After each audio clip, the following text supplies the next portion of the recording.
Hello, thank you. It seems to be de rigueur to explain someone's background and credentials, so I will. My background is a comprehensive secondary school dropout. I was expelled at 15.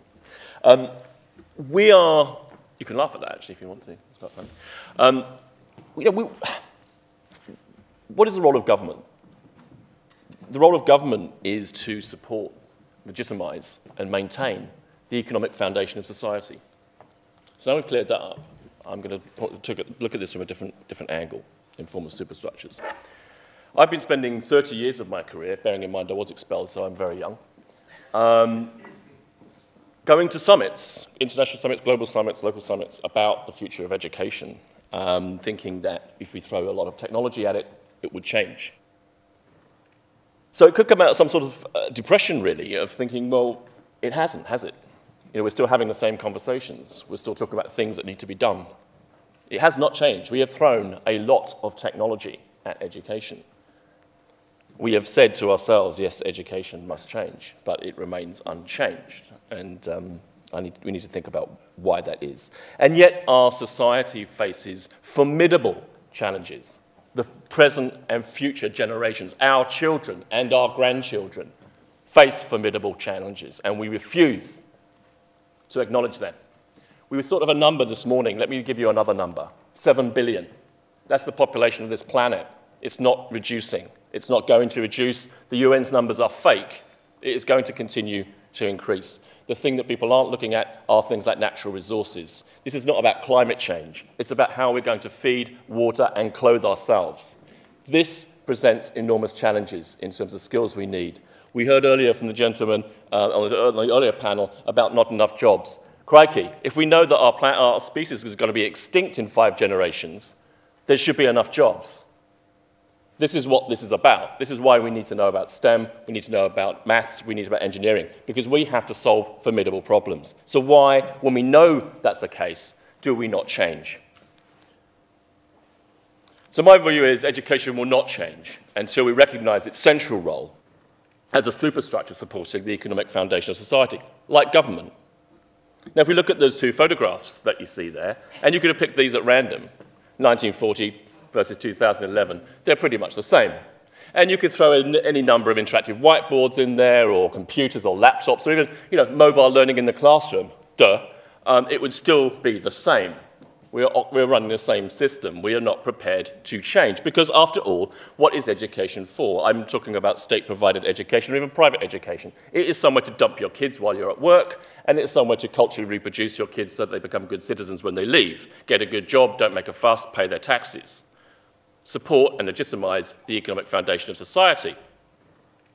Now, I'll use this little diagram here to give you an idea. And of course, this might sound like the sort of rantings of a latent neo-Marxist, and you probably wouldn't be wrong.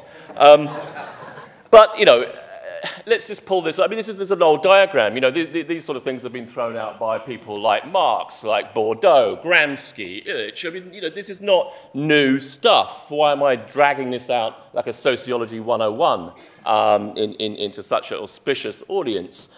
Well, I mean, one only has to look at the recent challenges to the banking system from 2008 and how we reacted to that. In order to keep the economic foundation safe from disruption, the political superpowers of government implemented new laws. The people's money has been relentlessly pumped into a banking system with no guarantee of success, and no guarantee that we'll actually fix that system. Whilst with the austerity measures are being laid upon the very people being asked to pay the taxes. Children are being educated in porter cabins, whilst bankers continue to reap the rewards of an economic structure supported by the political superstructure, whose function it is to support the economic foundation.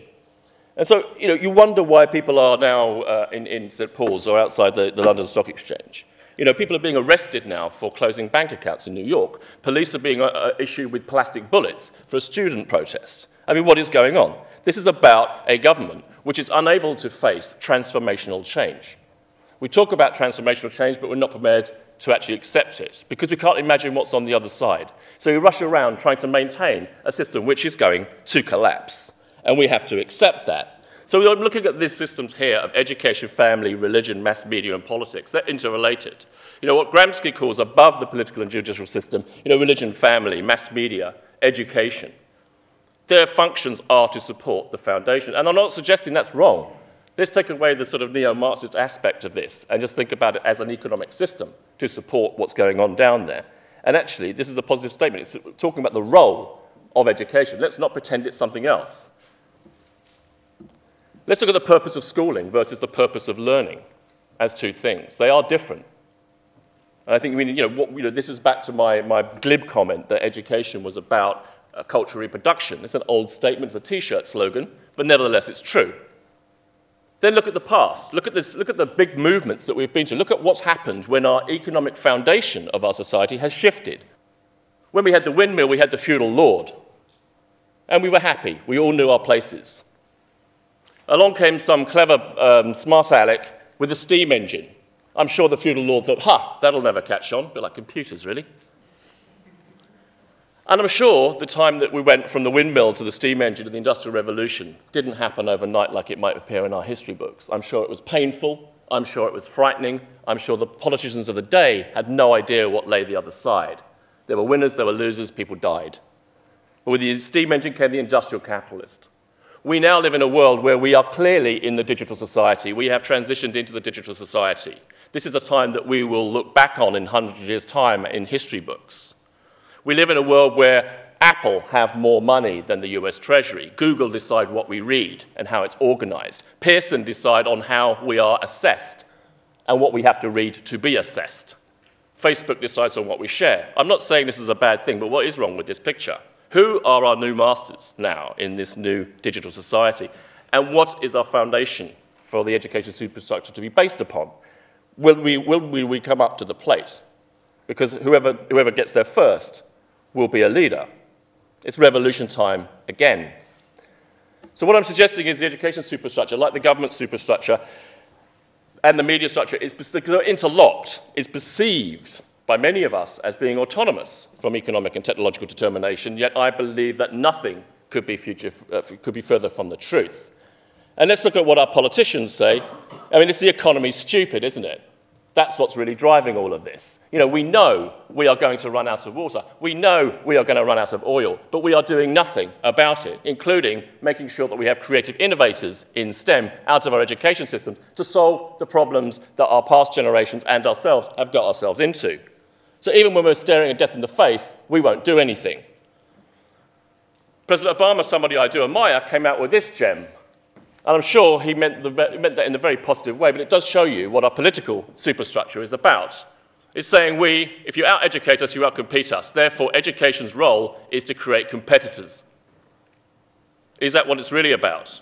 Do we need a new economic foundation that recognizes we need an equitable sharing of resources and talent to solve these problems? But let's look on the other side of the political spectrum and at our own Prime Minister in the UK. He came out with this. This is a beautiful gem. This explained what politicians and believe education is for. Education doesn't just give people the tools to make a good living. It gives them the character to live a good life, to be good citizens. So there you have it, ladies and gentlemen. Education's role is to manufacture good citizens. But what are these good citizens? What is, therefore, the purpose of education? Thank you very much.